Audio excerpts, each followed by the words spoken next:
Hi friends, welcome to 4 star studios.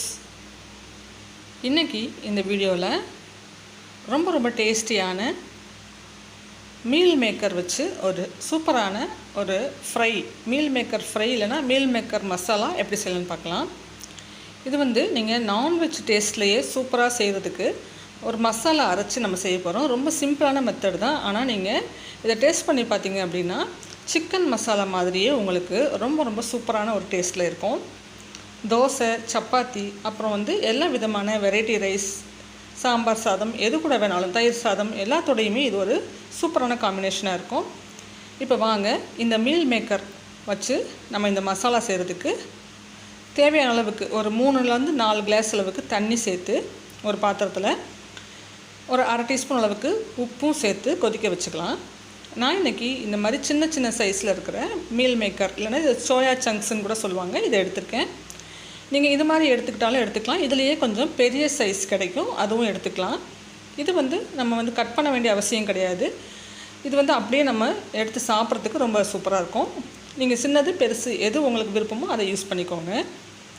இப்போ நம்ம தண்ணி காய வச்சுருந்தோம் இல்லையா, அது பாருங்கள் நல்லா கொதிக்க ஆரம்பித்த பிறகு நம்ம எடுத்து வச்சுருக்கிற இந்த மீல் மேக்கரை அந்த கொதிக்கிற தண்ணியில் சேர்த்து ஒரு 30 செகண்ட்ஸ் கரெக்டாக பாருங்கள், 30 செகண்ட்ஸ் மட்டும் ஸ்டவ்வை ஆன்லேயே வச்சு இந்த மாதிரி நல்லா மிக்ஸ் பண்ணி விடுங்க. அது இந்த மாதிரி நுரைச்சி வரும். நல்லா அந்த தண்ணியை உறிஞ்சிக்கிட்டு நல்லா வெந்து வந்துடும். கரெக்டாக 30 செகண்ட்ஸ் போதும். இப்போ ஸ்டவ்வை ஆஃப் பண்ணியாச்சு. ஆஃப் பண்ணிவிட்டு கரெக்டாக ஒரு 30 செகண்ட்ஸ் வச்சுருங்க. ஆஃப் பண்ணதுக்கப்புறமும் அந்த சுடுதண்ணியிலேயே ஒரு 30 செகண்ட்ஸ் இருக்கட்டும். அதுக்கு மேலே ரொம்ப நேரம் சுடுதண்ணியில் போட்டு வைக்க வேண்டாம், இதுவே கரெக்டாக இருக்கும். இப்போ கரெக்டாக ஒரு நிமிஷத்துக்கு அப்புறமா நம்ம இதை தண்ணியிலேருந்து எடுத்துடலாம். தண்ணியை வடிச்சிட்டு ஒரு பாத்திரத்தில் எடுத்து வச்சுக்கோங்க. இப்போது எல்லாத்தையுமே நம்ம இது மாதிரி ஒரு பாத்திரத்தில் எடுத்தாச்சு. இது நல்லா தண்ணியை உறிஞ்சி இருக்கும், நல்லா அப்சர்வ் பண்ணியிருக்கோம். இதை நம்ம இந்த மாதிரி நல்லா ப்ரெஸ் பண்ணி இதை பூராமே நம்ம பிழிஞ்சு எடுக்கணும். இப்போ சூடாக இருக்குது, அதனால் கொஞ்சம் ஆறுனதுக்கப்புறம் நம்ம அந்த செஞ்சுக்கலாம். இப்போ இது ஆறட்டும். அதுக்குள்ளே இதுக்கு தேவையான அந்த மசாலாவை நம்ம ரெடி பண்ணிக்கலாம். அந்த மசாலா அரைக்கிறதுக்கு நம்ம வதக்கிறதுக்காக ஒரு பேன் காய வச்சுட்டு அதில் ஒரு 2 டீஸ்பூன் எண்ணெய் சேர்த்துக்கோங்க. அதில் ஒரு அரை டீஸ்பூன் சோம்பு, அரை டீஸ்பூன் சீரகம், 1 டீஸ்பூன் தனியா, வர மல்லி இருக்கு இல்லைங்களா, அதை சேர்த்துக்கோங்க. இது கூட ஒரு சின்ன பீஸ் பட்டை, உங்கள் காரத்துக்கு ஏற்ப காஞ்ச மிளகாய் சேர்த்துக்கலாம். நான் இன்றைக்கி நல்ல காரமாக இருக்கிற 3 காஞ்ச மிளகாய் சேர்த்துருக்கேன்.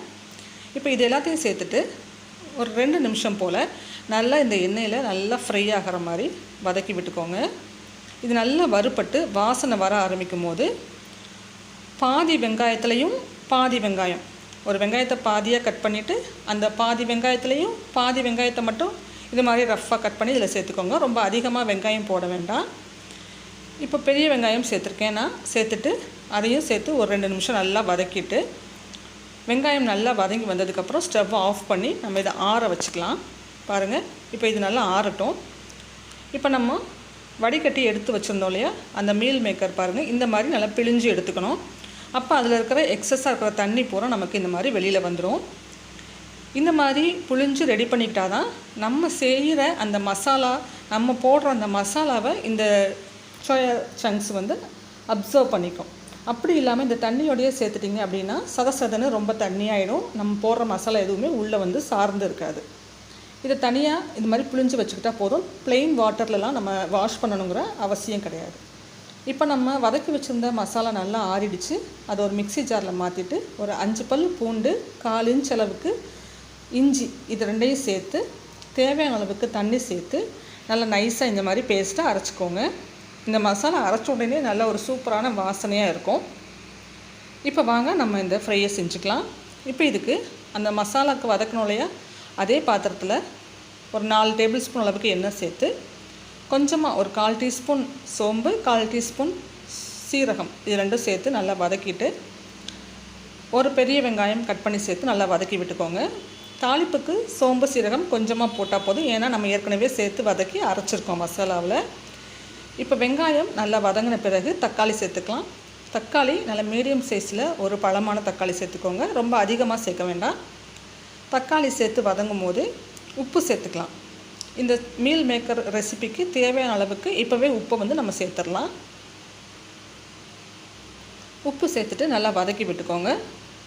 அப்போ தக்காளி நல்லா சீக்கிரமாக மசிஞ்சு குக் ஆகி வந்துடும். நமக்கு ஒரு அரை டீஸ்பூன் மஞ்சள் தூள் சேர்த்துட்டு நல்லா வதக்கிக்கலாம். ரொம்ப அதிகமாக இல்லாமல் 1 டீஸ்பூன் மட்டும் தனியாத்தூள் சேர்த்துக்கலாம். நான் மிளகாய் தூள் சேர்க்கல. நம்மளுடைய அந்த 3 மிளகாய் நம்ம சேர்த்துருக்கோம் இல்லையா, அந்த காரமே எனக்கு கரெக்டாக இருக்கும். நீங்கள் இன்னும் காரமாக வேணும்னு நினச்சிங்கன்னா இந்த ஸ்டேஜில் கொஞ்சமாக மிளகாய் தூளும் சேர்த்துக்கலாம். நான் இன்றைக்கி 1 டீஸ்பூன் தனியாத்தூள் மட்டும் சேர்த்துருக்கேன். சேர்த்து நல்லா வதக்குனதுக்கப்புறமா நம்ம அரைச்சி வச்சுருந்த அந்த பேஸ்ட்டையும் சேர்த்துக்கலாம். சேர்த்து நல்லா மிக்ஸ் பண்ணி இந்த எண்ணெயிலேயே நல்லா வதக்கி விடுங்க. மீடியம் ஃப்ளேமில் வச்சு ஒரு 2 நிமிஷம் போல் நல்லா வதங்கட்டும். வதங்கி நம்ம சேர்த்துருக்குற அந்த எண்ணெய்லாம் நல்லா பிரிஞ்சு வரணும். அந்த அளவுக்கு இதை ஒரு 2 நிமிஷம் மீடியம் ஃப்ளேமில் வச்சு இடையில கலந்து விட்டீங்க அப்படின்னா பாருங்கள், இந்த மாதிரி நல்லா வதங்கி எண்ணெய் பிரிஞ்சு வர ஆரம்பிச்சிருச்சு பாருங்கள்.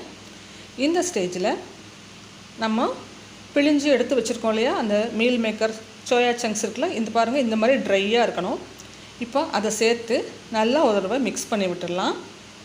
நல்லா ஒரு தடவை கலந்து கொடுத்துட்டு ஒரு சின்ன டம்ளரில் 1 டம்ளர் அளவுக்கு தண்ணி, அதாவது ஒரு நார்மல் டம்ளரை விட சின்ன டம்ளரில் ஒரு 150 ml பாருங்கள் இந்த மாதிரி